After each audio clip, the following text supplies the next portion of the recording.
Hey everybody, welcome back to All Things Johnny. Maybe I should welcome myself back to All Things Johnny. I got your messages. A few of you reached out and said, hey Johnny, are you all right? Are you coming back to YouTube? The truth is this, I lost my Mac computer a couple of months back. And it's a computer that I've had since 2012. I've been a Mac user my entire life in the audio world for sure. There was just no way that this computer was going to process the video that I wanted to process anymore. So the hunt began for me to find a new computer. I kind of had to press the pause button to get the right gear and to get things sorted out. So I'm back. We're making videos. Everything's great. Thanks for tuning in. Thanks for sticking with me.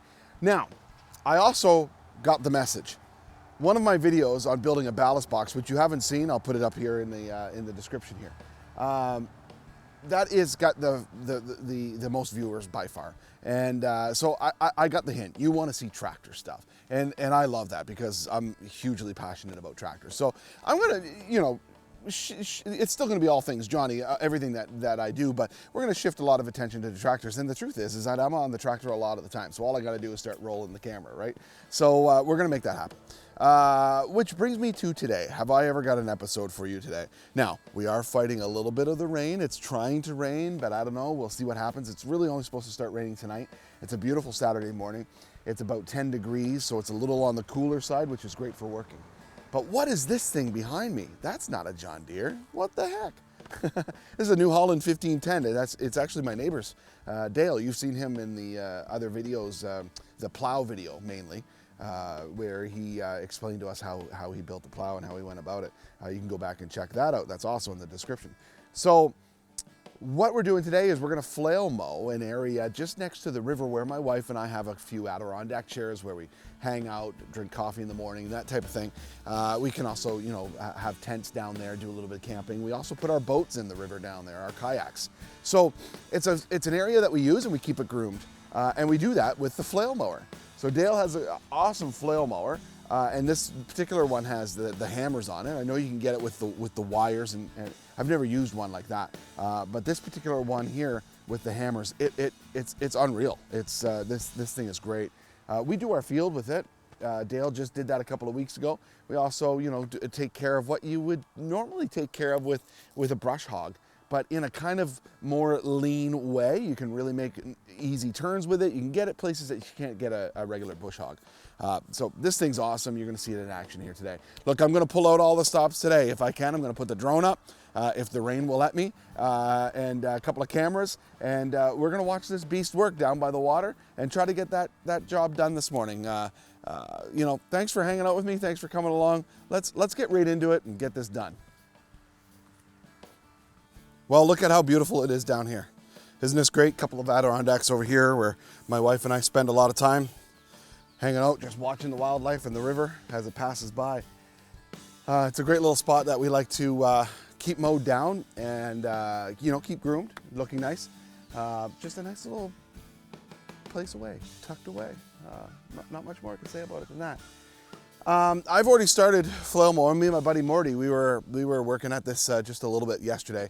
We had some time, and he had never seen one of these before, and he wanted to give it a shot. So he's been a farmer his whole life, and so got him on the tractor and started flailing up. And I think he lost track of time a little bit. Had to go pick up his little girls, and he was having too much fun. Anyway, so this is where we're gonna get started. The rain's holding off right now. I think I'm gonna put the drone up for a couple of minutes to grab a little bit of footage of the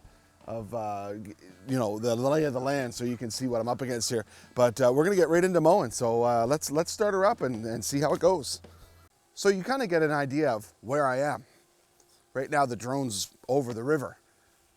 The house is that way. Dale's is right there, just off to your right. This is kind of the area that we keep clean. We've got a little boat slip for our kayaks to go into the water. And, we've kind of let it grow. The only reason really is because the rain has been crazy in our area. And we haven't been able to get the tractor down through the trails into this area to actually get this mowed up. So that's why we're doing it now. And that's why it's so long. So let's do a little bit of mowing. Please don't fall in the river. That would bring me down, man.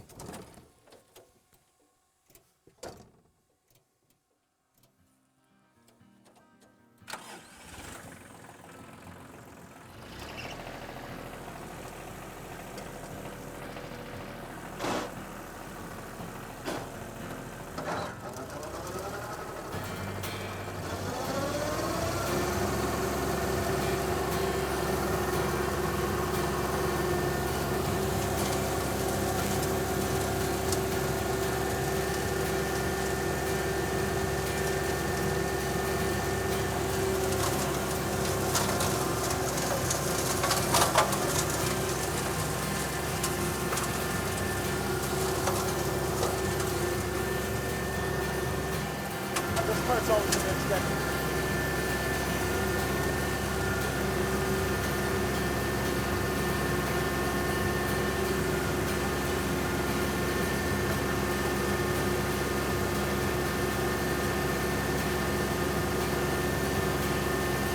It would suck to go off the background, okay?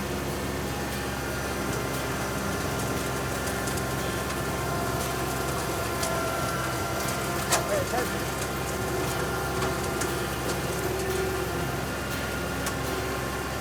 Trouble is with me, I like to push the limit sometimes. I gotta tell myself not to do that in these things.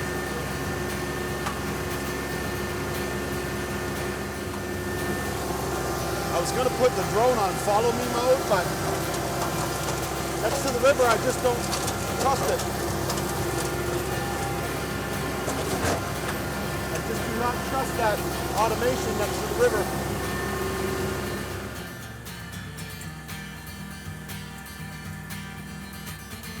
So, I understand that you couldn't really hear what I was saying there. Looking back, I realized it's just the camera audio that's picking up my voice. A lot of background noise with the tractor. I didn't realize, but my lavalier had died while recording this video. So you're going to see me look at the camera a few times and talk, but you're not really going to hear anything. And I didn't want to go back and re-record the video and put fresh batteries in my lavalier. So it is what it is. You know, just get lost in the satisfaction of watching this machine work and ignore the goof on the tractor that doesn't check his equipment before he hits the record button.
I guess I'll narrate what I'm saying here.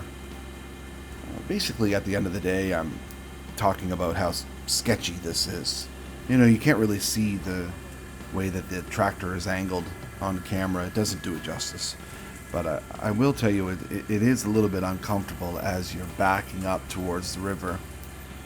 And for the lack of a better term, approaching a cliff face. It's really only about an 8-foot drop, but here I am backing up the tractor and hanging a 600-pound attachment over the embankment. I was just speaking to how sketchy it was. Got to take your time when you're doing this type of thing so that you don't have a... Well, that would be a very unfortunate accident to go arse over tea kettle into the river. That's not a good day.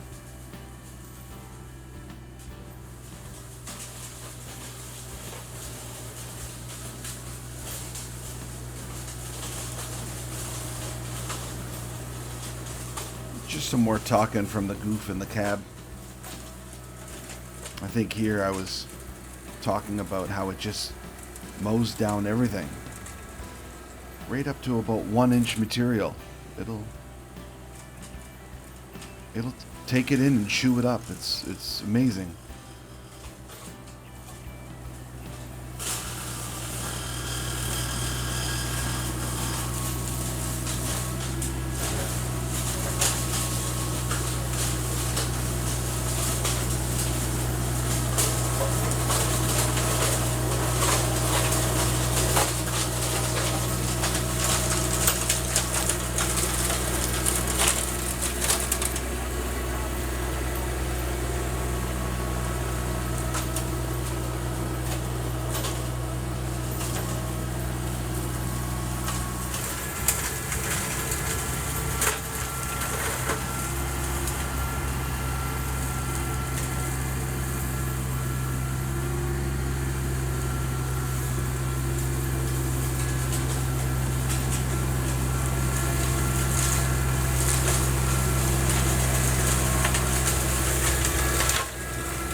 Now you're going to notice a lot of shake in the camera. The truth is I just didn't put the camera on my gimbal, and the tractor and the flail mower are really vibrating through the ground and shaking the camera on the tripod. Again, this was the first video that I was making with my new Apple, and I took some shortcuts to get things put together quickly, just so that I could start testing the software in the computer and get a new video out there.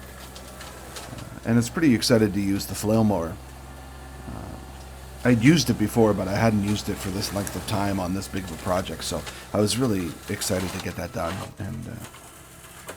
But anyway, we've paid for it a little bit in the production, so it's not quite as slick as my other videos, but I think I've really given you an opportunity to see what this thing can do. I mean, look at the material I'm going over here. Some 1-inch stuff in here. And it may not take it all in the first pass, but it's definitely obliterated in the second pass. So anyway, thanks for hanging in here on this video. I know that it's not up to the regular standard, but you definitely get a great idea of what this machine is capable of.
Well, guys, I'm going to end the video there. I want to thank you for joining me.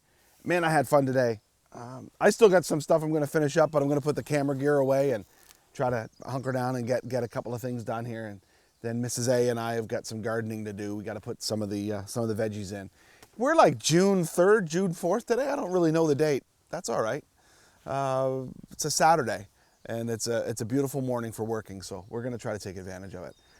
Man, I'll tell you, if you're on the fence as to whether or not to buy a flail mower or a bush hog, I guess they're both purpose-built. But I just can't, in my knowledge, my my vast knowledge of homesteading and tractor usage, I don't see why you would need a bush hog over a flail mower. If you can think of reasons, throw it in the comments for me. Because I'd love to be enlightened on that. The reality is to me is that a bush hog is much longer. Your turning radius is cut dramatically. I won't say in half, but it's you know, it swings, right? This still swings, but it's so much closer to the tractor. The other thing too is, like, you know, with the blades on a bush hog, it doesn't mulch.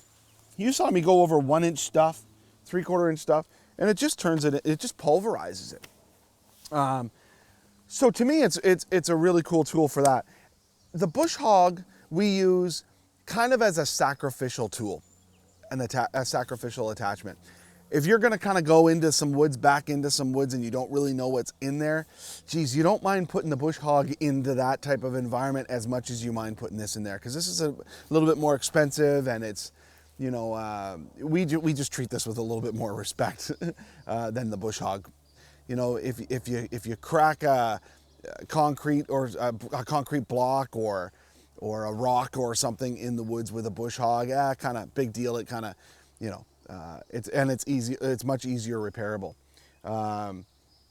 So yeah, I guess from that standpoint, a bush hog is a little bit more sacrificial, I guess.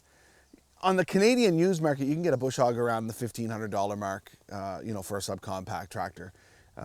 you know, and kind of goes up from there. Flail mowers, I don't know on the used market, but I think new they're around 35 or 4,000 bucks. So they are an expensive piece of equipment, but they are fun and they do a fantastic job. So anyway, thanks to my neighbor Dale, who loaned me his tractor and the flail mower to get all this property groomed. And I'm going to continue going on here, and then I've got a couple of trails that I want to hit, and then we're going to get gardening. So thanks for coming along with me. Please click that subscribe button and the like button for me, and click on the notification bell. That'll let you know when I'm uploading new material. And I got to tell you, we're going to have a fun summer together. There's a lot of projects that we want to get done. Starting with a couple of these bridges. Just in front of the tractor is a place where we need to put a bridge over kind of a mud pit, and we've got the foundations laid already for that. So there's going to be an episode coming up on that. So anyway, thanks everybody for joining me. Have a wonderful day, and we'll see you on the next video. Take care.